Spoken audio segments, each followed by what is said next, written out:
L'aventure a commencé avec mon arrière-grand-père, qui était passionné de balle trap. Il a commencé à conceptualiser des petits lanceurs manuels. Et puis également à produire artisanalement des pigeons d'argile. Il produisait 1 million par an avec de l'argile de la région, des Alpes-Maritimes. L'activité a été encore plus développée par mon grand-père, qui démarchait les premiers camps militaires américains basés en Allemagne après la guerre, qui l'équipait de lanceurs de balles trap et de cibles artificielles.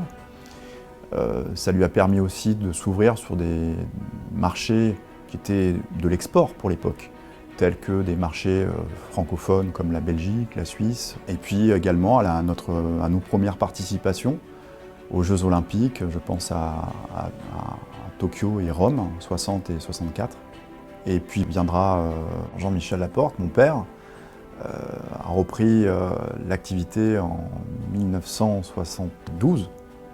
Il a encore plus développé l'activité par rapport à son père, notamment je pense à une production beaucoup plus industrielle, beaucoup plus massive, une automatisation beaucoup plus accrue des lanceurs. Il a énormément développé le marché à l'international. D'ailleurs, actuellement, on est à peu près entre 80 et 85% d'exportation au niveau du marché à l'international.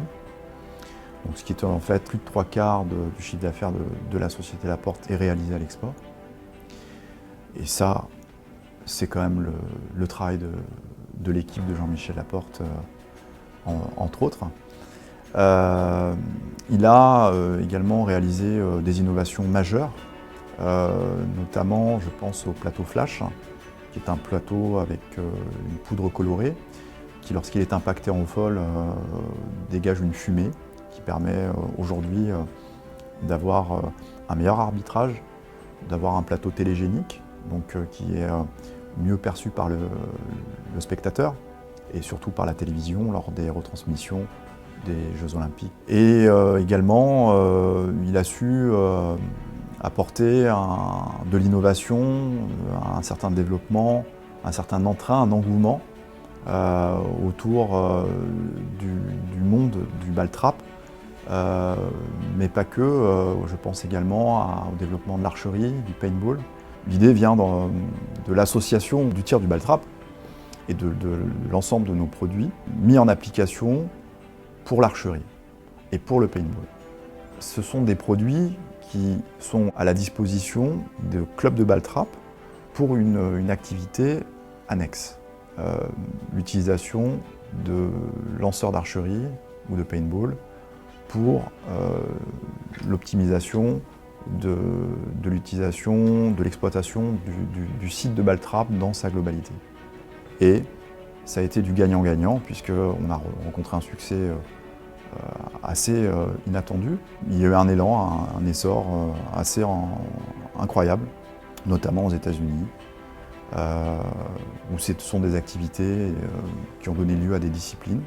Les grands projets pour l'avenir de Laporte Ball Trap sont de continuer le développement de notre réseau social WeShoot dédié au monde du tir.